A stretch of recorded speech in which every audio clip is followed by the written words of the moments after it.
Hi all, Chris here with the first part of a restoration of my 1965 HMV Windsor model V1AH.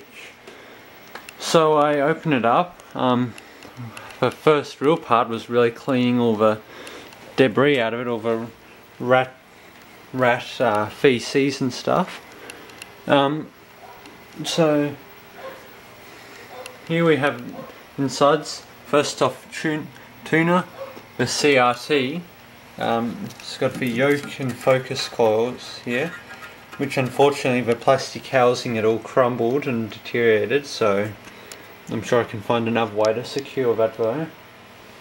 The chassis here, which is relatively simple actually, folds down luckily. There's a high voltage section here for the CRT anode.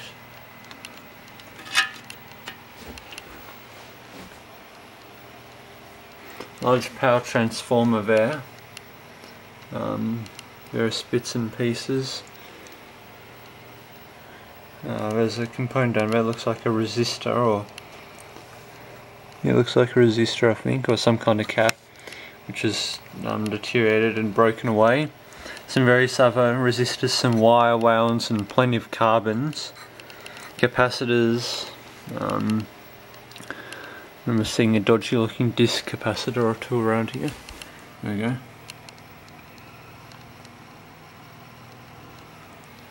go. It's got some surface mounted can electrolytics.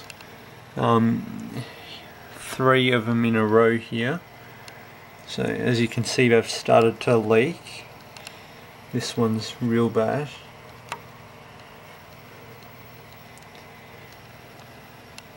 But other than that, it looks pretty nice in here. So here's a power transformer once again. All the tubes.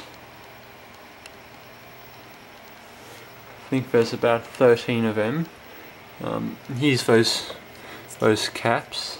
This one started bulging here actually, so that's definitely in need of replacement. They all are actually. It's got some cabinet bits stamped in here. Registers. 12th of May 1965. And down here I've got the high voltage cage, the EHT cage, which is held in by one screw on the top.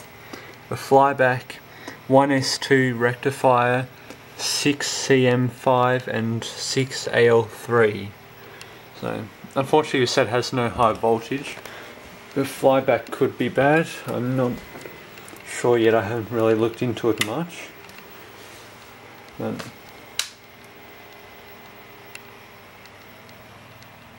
I had to replace several tubes. The 6CM5 was a white cap, and the 1S2 was pretty much broken,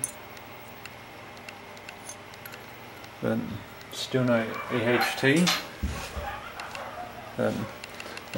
All the valves seem to have filaments now, seem to be lighting up, except this one. I haven't tried wiggling them.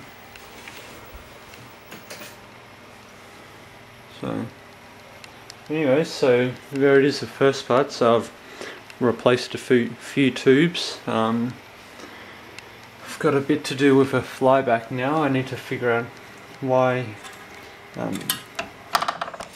nothing's working.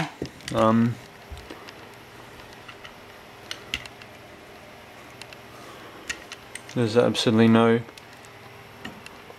high voltage on the grid caps of any of these tubes, nor is there any of the anode of a CRT. So anyway, so there it is. So cheers, Chris.